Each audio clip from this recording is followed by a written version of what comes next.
টিভিতে রূপার ইন্টারভিউ দেখে ফিরে আসলো সূর্য। হ্যাঁ বন্ধুরা, আমরা ঠিক এমনটাই দেখতে চলেছি অনুরাগের ছোঁয়ার আগামী পর্বটিতে। অর্জুনের চেয়ারে যখন রূপা এসে বসে, তখন অর্জুনের টেবিলের ওপর রূপা তার রিপোর্টের ফাইলটি দেখতে পাই।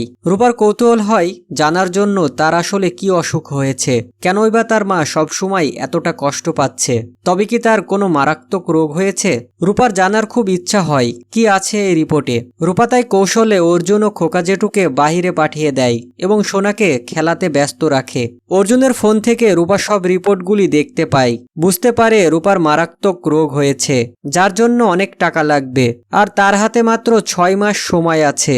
রূপা অনেক বুদ্ধিমতী হওয়ায় বুঝতে পারে তার বাঁচার সম্ভাবনা খুবই কম। তাই রূপা ভাবতে থাকে তার মায়ের কি হবে, হিংসুকুটির কি হবে, কারণ রূপা তো চেয়েছিল সে বড় হয়ে তার মায়ের সব দুঃখ কষ্ট দূর করে দিবে, কিন্তু তার পক্ষে এখন তা সম্ভব না। তাই রূপা তার বাবার কথা ভাবে। তার বাবা ফিরে না আসলে তার মা ও হিংসুকুটি ভালো থাকতে পারবে না।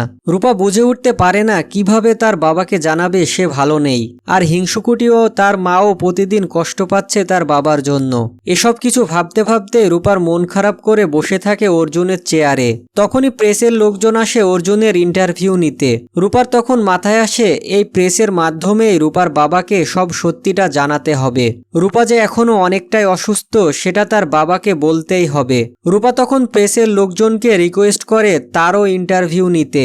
রূপা বলে, আমি আমার বাবাকে খুঁজে পাচ্ছি না, কোথায় আছে তাও জানি না, কিন্তু বাবাকে আমার অনেক কিছুই বলার আছে। প্রেসের লোকজন রূপার দিকে ক্যামেরাটা অন করে। রূপা তখন সূর্যকে বলে, ফিরে আসো বাবা, রূপার কঠিন অসুখ হয়েছে, রূপা যে আর বেশি দিন বাঁচবে না, তুমি ফিরে আসো বাবা। রূপার এই নিউজটা মুহূর্তেই ভাইরাল হয়ে যায়। হঠাৎই টিভিতে রূপার এমন নিউজ দেখে সূর্য তো চমকে ওঠে। সাথে সাথে সূর্য ছুটে যায় রূপার কাছে রূপার অসুখের চিকিৎসা করার জন্য। তো বন্ধুরা, তোমরাও কি ঠিক এমনটাই চাও যেন টিভির নিউজের মাধ্যমে রূপার খবর সূর্যের কাছে পৌঁছাক এবং সূর্য যেন আবারও ফিরে আসে? তা অবশ্যই কমেন্টের মাধ্যমে জানিও। আর ভিডিওটি ভালো লাগলে একটি লাইক দিয়ে আমাদের চ্যানেলটি সাবস্ক্রাইব করে রেখো।